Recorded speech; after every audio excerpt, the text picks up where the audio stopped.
చిన్న పిల్లలు ఉన్నారు మాకు. భార్య ఎవరు? నీవేనమ్మా?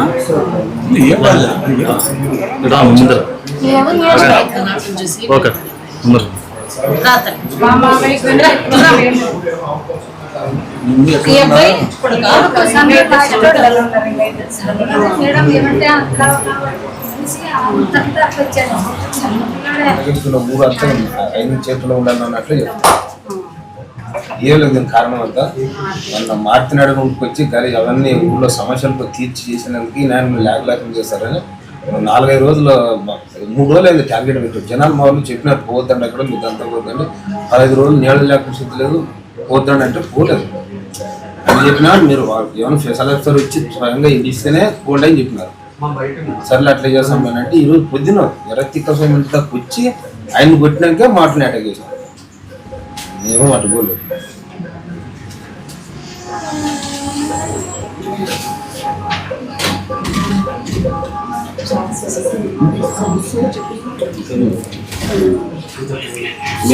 మేడంకి పొద్దున్న 4 సార్లు ఫోన్ చేశాను. మేడం నాగిరెడ్డితో మాట్లాడింది. లేదు మేడం రాండి క్రిటికల్ మేడం అంటే పంచాయత్ సెక్రటరీ కూడా మేడం ఆయన ఏమనలేదు. మాట్లాడుతాను నా ఇంత నాగిరెడ్డితో మాట్లాడింది కదా.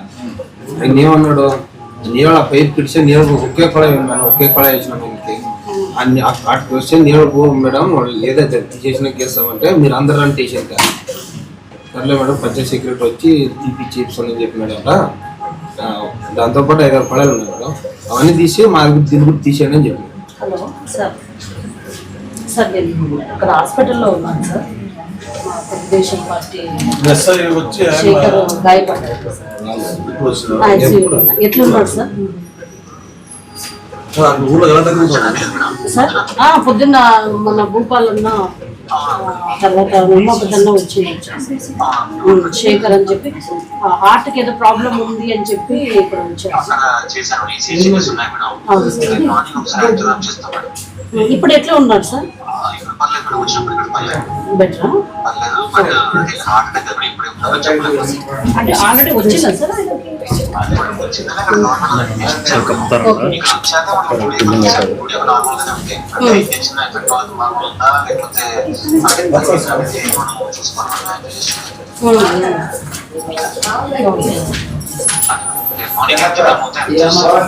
మార్నింగ్ చేస్తారా?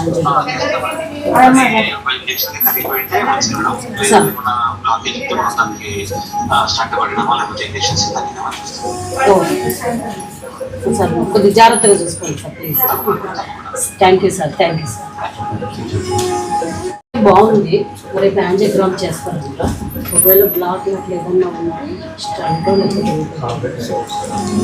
అంటే నీకు పెయిన్ అని ఎట్లా తెలుస్తుంది?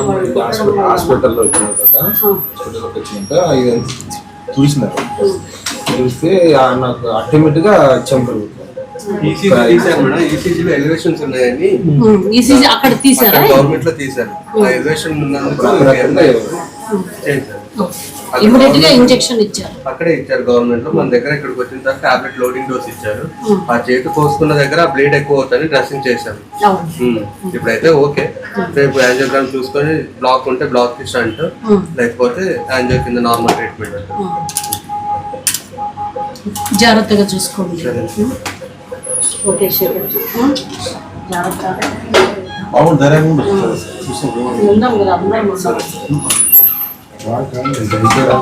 నమస్కారం.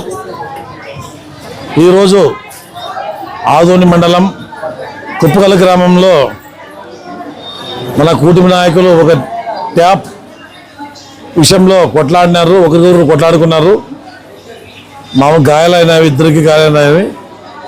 మీరు తెలుసుకోండి. ఇక్కడ 5 ఏళ్ళు కష్టపడి తెలుగుదేశం ప్రభుత్వం తెచ్చుకున్నాం మేము. కార్యకర్తలు కష్టపడి why BJP, why TDP, why Janasena. స్లోగా ఉండండి మీరు, ఎందుకంటే కష్టపడ్డాం. మనోళ్ళు ఆ రోజు రాక్షస పాలన ఉండేది యాదంలో. తిరేకుడు శాసనం అట్లా ఉన్న వాళ్ళే మనోళ్ళు నిలబడి కేసులు పెట్టుకొని మెత్తగైనారు. ఈరోజు మీరు వచ్చి మాదే డెవలప్మెంట్ జరగల్లా ట్యాప్ ఒక ఓడిపోయి సర్పంచ్ 5 ఏళ్ళు మీ సర్పంచ్ ట్యాప్ వేయలేదు. ఈరోజు ఓడిపోయిన సర్పంచ్ ఆయన షణ్ముఖ గారు ఒక ట్యాప్ అడిగాడు అంతే. ఒక ట్యాప్ వేసుకోవడానికి ఇంత రామాయణమా? ఆలోచించేయండి. రేపు రాబోయే 3 రోజుల్లో 3 నెలల్లో ఎలక్షన్ వస్తే స్థానిక ఎలక్షన్ వాళ్ళ మీద మనం దాడి చేయాలి. చాలా ఉంది, ఇంకా గెలాలి. ఈరోజు మీరే కొట్టాడుకుంటుంటే పరిస్థితి ఎట్లా చెప్పండి? దయవిట్టు కూటమి నాయకులు చెప్తున్నాను, మొక్కి చెప్తున్నాను, కొట్లాడకండి, అనుసరించిపోండి. ఇదే శాశ్వతం కాదు, ఎవరికి శాశ్వతం కాదు. ఈరోజు మనం ఏకదాడికి కట్టుబడి ఉంటే రాబోయే రోజు అక్కడ వచ్చేవాడు భయపడతాడు. మీరు ఆలోచించేయండి.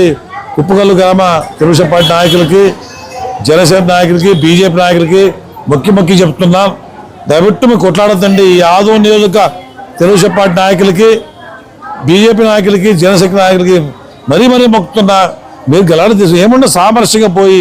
ఇప్పుడు ఇన్ఛార్జ్ ఉన్నాడు, జిల్లా అధ్యక్షుడు ఉన్నారు, మేము అందరూ ఉన్నాం, ఎమ్మెల్యే ఉన్నారు, అందరూ కూర్చొని మాట్లాడి ఒకరికొకరు సాల్వ్ చేసుకుంటూ పోతే రాబోయే రోజుల్లో భవిష్యత్తు బాగుంటుంది. మా భవిష్యత్తు బాగుంటుంది, ప్రజల భవిష్యత్తు బాగుంటుంది. ఈరోజు మేమే కొట్లాడుకుని వస్తే చూసేవాళ్ళకి బాగా కనబడదు. రాబోయే రోజుల్లో ఖచ్చితంగా మీరు శాంతియుతంగా పరిష్కరించుకుంటామని కోరుకుంటూ అవకాశం ఇచ్చారు. అందరికీ నమస్కారం. అందరికీ నమస్కారం. ఈరోజు మార్నింగ్ 8 గంటల టైంలోన కుప్పగల్లో గ్రామంలోన తెలుగుదేశం పార్టీ నాయకులు, అదేవిధంగా బీజేపీ పార్టీ నాయకులు, ఇరు వర్గాలు కూడా ఒక చిన్న ట్యాప్ విషయంలో కొట్లాడడం జరిగింది. ఇప్పుడే ఏరియా హాస్పిటల్లో కూడా పోయి రావడం మాకు జరిగింది. అక్కడ షణ్ముఖ, తర్వాత ఎరుసామి అనే అతను ఇంకొక అతను, అదేవిధంగా ఇక్కడ మధు హాస్పిటల్లోన శేఖర్ అనే వ్యక్తికి హార్ట్ ప్రాబ్లం రావడం వల్ల ఇక్కడ అడ్మిట్ చేయడం జరిగింది. నేను ఒకటే తెలియజేసుకుంటున్నాను, దయచేసి మనం కూటమి నాయకులం, మనమందరం కూడా కలిసికట్టుగా ఉండాలి. మన పోరాటం వైసీపీ వాళ్ళపైన కానీ మనమంతగా మనం కొట్లాడకూడదు. ఈరోజు గౌరవనీయులు ముఖ్యమంత్రి వర్యులు నారా చంద్రబాబు నాయుడు గారు అయితేనేమి, గౌరవనీయులు ఉప ముఖ్యమంత్రి వర్యులు పవన్ కళ్యాణ్ అన్న అయితేనేమి, నారా లోకేష్ అన్న అయితేనేమి, వీళ్ళందరూ కూడా ఈ కూటమి ప్రభుత్వం ఇంకొక 15 సంవత్సరాలు 20 సంవత్సరాలు ఉండాలి, అప్పుడైతేనే మన ఆంధ్రప్రదేశ్ డెవలప్మెంట్ అవుతుందనే ఒక ఏకైక లక్ష్యంతోనే మనం పనిచేస్తున్నాం. కాబట్టి అక్కడ మన పెద్దవాళ్ళు ఏ విధంగా అయితే కలిసికట్టుగా ఉన్నామో మనం కూడా కింద వాళ్ళం ఖచ్చితంగా అదే లక్ష్యంతో ముందుకెళ్ళాలి. ఈరోజు ఏదైనా చిన్న మనస్పర్ధలు ఉన్నా మనలోన గౌరవనీయులు ఇన్ఛార్జి వర్యులు మీనాక్షి అన్న అయితేనేమి, గౌరవనీయులు ఎమ్మెల్యే గారు పార్థన్న అయితేనేమి, అదేవిధంగా గౌరవనీయులు జనసేన పార్టీ ఇన్ఛార్జ్ మల్లప్పన్న అయితేనేమి, మేమున్నాం, ఇక్కడ అన్నవాళ్ళు ఉన్నారు, అందరం కూడా ఏదైనా సమస్య ఉంటే మా దృష్టికి తీసుకురండి. ఖచ్చితంగా మేము మిమ్మల్ని అందరినీ కూర్చోబెట్టి సాల్వ్ చేయడానికి ప్రయత్నిస్తాం. అంతే తప్ప ఇలా గలాట్లు పడుతుంటే, మన కుటుంబ సభ్యుల మధ్యనే గలాట్లుంటే బయట వాళ్ళకి మనం అవకాశం ఇచ్చిన వాళ్ళం అవుతాం. కాబట్టి కానీ ఇలా కొట్లాడుకోవడం మాత్రం ముమ్మాటికి తప్పే. ఇలా కొట్లాడుకోకూడదు, రక్తం చిందేలా కొట్లాడుకోవడం అనేది తప్పే. కాబట్టి దయచేసి అందరూ కూడా కార్యకర్తలు, నాయకులు అందరూ కూడా సమ్మేళనం పాటించండి. త్వరలోనే మనకి ఎలక్షన్స్ వస్తున్నాయి. వీటిని అవకాశంగా తీసుకొని ప్రతిపక్ష పార్టీ అయినటువంటి వైసీపీ వాళ్ళు మన పైన ఇంకా అభాండాలు అవి ఇవి వేసే దానికి అవకాశం ఉంటుంది. కాబట్టి ఆ అవకాశాన్ని మనం కల్పించకుండా మనమందరం చిన్న భేదాభిప్రాయాలు ఉంటాయి. ఎందుకంటే మన ఇంట్లోనే ఎంతో భేదాభిప్రాయాలు ఉన్నప్పుడు మన 3 పార్టీల్లో కలయికలోన భేదాభిప్రాయాలు అనేది వాస్తవం. కానీ వాటిని సరిదిద్దుకొని పోతే మనమంతా కూటమి ఐకమత్యంగా ఉండి రాబోయే ఎలక్షన్లోన మనం ఖచ్చితంగా గెలవాలి, ఈ లక్ష్యంతో మనం పనిచేద్దామని చెప్పి మీకందరికీ నేను తెలియజేసుకుంటాను.